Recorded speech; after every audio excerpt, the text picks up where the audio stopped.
Vamos discutir os processos de submissão de registro de medicamentos sintéticos e semissintéticos no Brasil, conforme as diretrizes estabelecidas pelos guias número 59 e número 60 da Anvisa. Além disso, vamos explorar os impactos dessa regulamentação na indústria farmacêutica e no acesso da população a novas terapias, considerando os desafios enfrentados pelas empresas no cumprimento das exigências técnicas, legais e científicas impostas pelas agências reguladoras. A Anvisa, como órgão regulador brasileiro responsável pelo controle sanitário de produtos e serviços submetidos à vigilância sanitária, estabelece guias com o objetivo de orientar os agentes regulados sobre os procedimentos e requisitos técnicos exigidos. Esses documentos têm caráter recomendatório e não vinculante, ou seja, seu não cumprimento não implica automaticamente em indeferimento de petições, desde que os requisitos legais e regulatórios sejam cumpridos. Isso reforça o compromisso da agência com a transparência regulatória, a flexibilidade metodológica e o incentivo à inovação. Os guias número 59 de 2023 e número 60 da Anvisa, ambos publicados em 20 de março de 2023, representam instrumentos regulatórios importantes que orientam a submissão de pedidos de registro de medicamentos sintéticos e semissintéticos no Brasil. Embora tratem do mesmo tipo de produto, medicamentos sintéticos e semissintéticos novos ou inovadores, cada um se destina a uma via distinta de desenvolvimento regulatório. O guia número 59 foca na via de desenvolvimento completo, enquanto o guia número 60 trata da via de desenvolvimento abreviado. Bom, eu citei que os guias tratam sobre medicamentos sintéticos e semissintéticos. Mas o que são medicamentos sintéticos e semissintéticos? Os medicamentos sintéticos são compostos obtidos por síntese química sem a participação de organismos vivos no processo de produção. Geralmente, é desenvolvida por meio de rotas sintéticas específicas, com controle rígido sobre os reagentes, catalisadores e solventes utilizados, garantindo uma estrutura molecular bem definida. Alguns exemplos são antihipertensivos, analgésicos e antibióticos, como o paracetamol e a aspirina.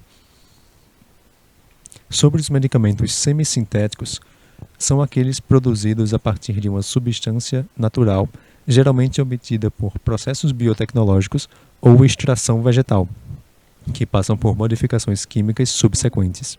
Essa abordagem permite melhorar propriedades farmacocinéticas, como a absorção, distribuição, metabolismo e excreção, e farmacodinâmicas, como o efeito terapêutico, além de reduzir efeitos adversos.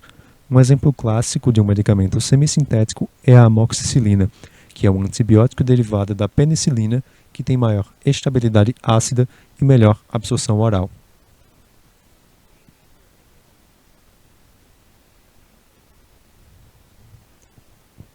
A importância do registro de medicamentos para segurança e eficácia. O registro é um processo obrigatório que assegura que o medicamento possui qualidade, eficácia e segurança antes de ser disponibilizado à população. Esse processo é conduzido com base em evidências científicas robustas e critérios técnicos definidos pela Anvisa, exigindo o cumprimento de normas como as boas práticas de fabricação, boas práticas de laboratório e boas práticas clínicas. Ele garante a rastreabilidade e conformidade com padrões internacionais, permitindo a comercialização segura. A rastreabilidade é essencial para o monitoramento pós-comercialização, facilitando recolhimentos, investigações de reações adversas e ajustes de bula.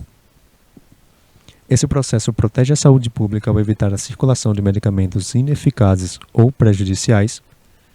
Um sistema regulatório robusto previne que produtos não testados ou com qualidade duvidosa cheguem ao consumidor final.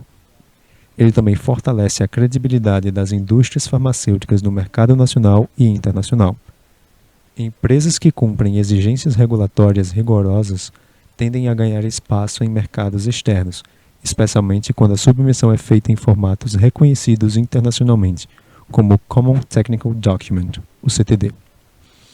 Ele também assegura que os medicamentos disponíveis no mercado brasileiro sejam compatíveis com regulamentações rigorosas, minimizando riscos aos pacientes e promovendo o uso racional de medicamentos. E quais são as diferenças entre desenvolvimento completo e abreviado? O desenvolvimento completo requer todos os estudos pré-clínicos e clínicos desde o início, incluindo testes de segurança, eficácia, farmacocinética e farmacodinâmica. Esse modelo é obrigatório para novas entidades químicas e medicamentos inovadores que não possuem dados prévios suficientes. Envolve ainda uma fase exploratória de formulação, estudos de estabilidade acelerada e longa duração, avaliação do perfil tóxico completo e execução dos estudos clínicos de fase 1, 2 e 3, enquanto o desenvolvimento abreviado utiliza dados já existentes para reduzir a necessidade de estudos extensivos, permitindo uma submissão mais ágil para moléculas bem estabelecidas, como em medicamentos genéricos e similares. Essa via permite a demonstração de bioequivalência como substituto para ensaios clínicos completos. Pode incluir estudos pontes e a extrapolação de dados internacionais. Esta abordagem é fortemente baseada na equivalência terapêutica e exige compatibilidade farmacotécnica e regulatória com medicamentos de referência. Falando sobre os guias, o guia número 59 de 2023 aborda o desenvolvimento completo, indicado para medicamentos novos e inovadores que não têm o histórico de uso no Brasil ou cuja molécula ativa, o IFA, ou insumo farmacêutico ativo, seja inédito no país. Nessa via, exige-se um dossiê robusto com estudos não clínicos e clínicos completos, permitindo à Anvisa avaliar a segurança, eficácia e qualidade do produto com base em dados gerados pelo próprio desenvolvedor. Quais seriam os aspectos gerais e abrangência? A definição dos parâmetros de qualidade exigidos para medicamentos sintéticos e semissintéticos, incluindo caracterização físico-química, identificação de impurezas e validação de métodos analíticos. A regulamentação dos estudos de estabilidade seguindo diretrizes do ICH Q1A-R2, que determinam as condições e períodos necessários para garantir a validade e segurança do medicamento. Exigências para comprovação de equivalência farmacêutica, bioequivalência e biocompatibilidade do medicamento com o produto de referência e critérios para a apresentação de dossiês técnicos no formato CTD, alinhando as exigências brasileiras aos padrões internacionais.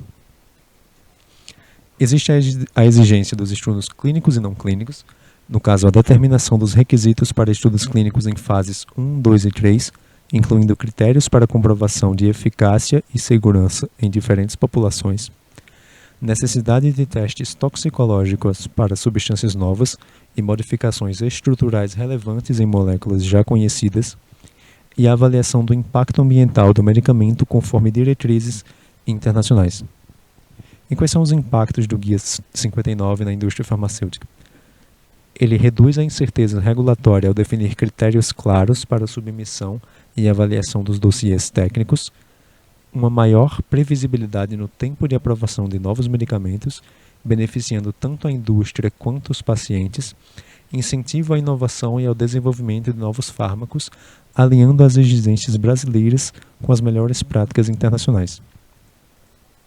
Em relação ao guia número 60, que trata do desenvolvimento abreviado, ele é aplicável quando já existem dados públicos suficientes sobre a segurança e eficácia do princípio ativo, permitindo que o requerente utilize dados secundários, como a literatura científica, experiência de uso consolidada, registros internacionais, como suporte à submissão. Trata-se de uma via mais ágil, voltada para medicamentos que não sejam cópias exatas, como os genéricos, mas que também não requeiram um novo conjunto completo de dados clínicos e não clínicos.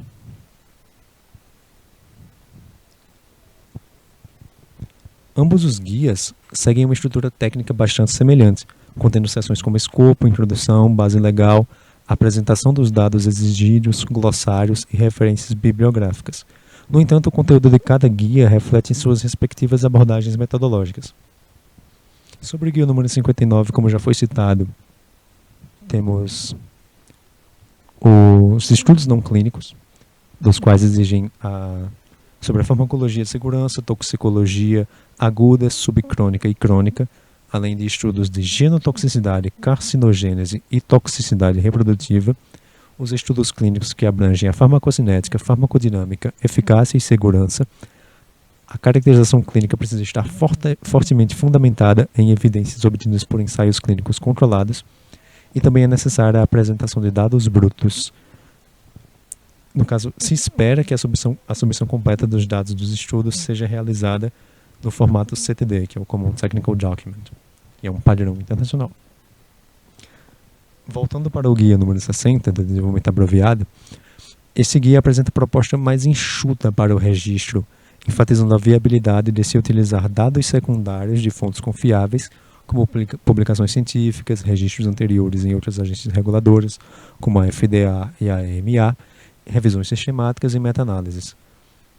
Ele também enfatiza a experiência de uso clínico consolidada como a justificativa para a segurança e eficácia do medicamento, e também a ausência de exigência de estudos originais em muitos casos, desde que haja uma justificativa técnico-científica sólida respaldando a isenção desses estudos. Essa abordagem reduz a carga de exigência experimental e laboratorial, sendo bastante útil, por exemplo, em casos de medicamentos com uso consagrado, mas que ainda não são registrados no Brasil.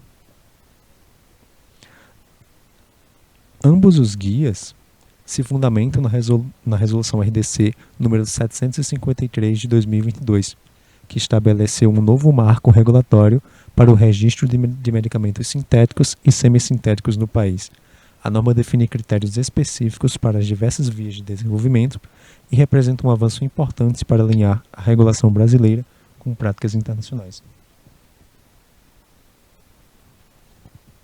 Com isso, entendemos que os guias números 59 e 60 de 2023 representam marcos importantes no processo de modernização regulatória da Anvisa, ao segmentar claramente as exigências conforme a via de desenvolvimento adotada.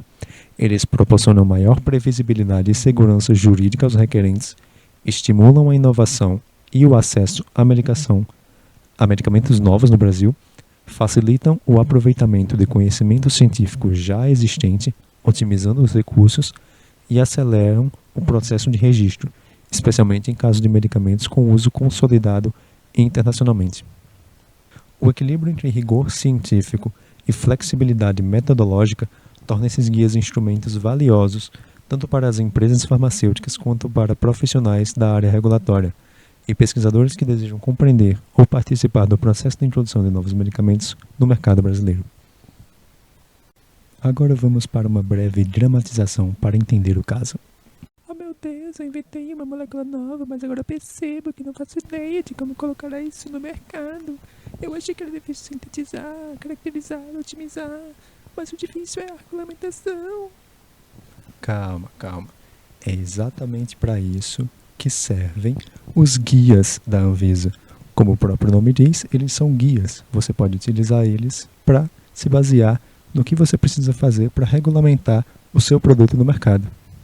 Meu Deus, ninguém me disse que era assim tão simples. Sim, é simples assim. Se você estivesse assistindo às aulas de conteúdos integrativos, você saberia.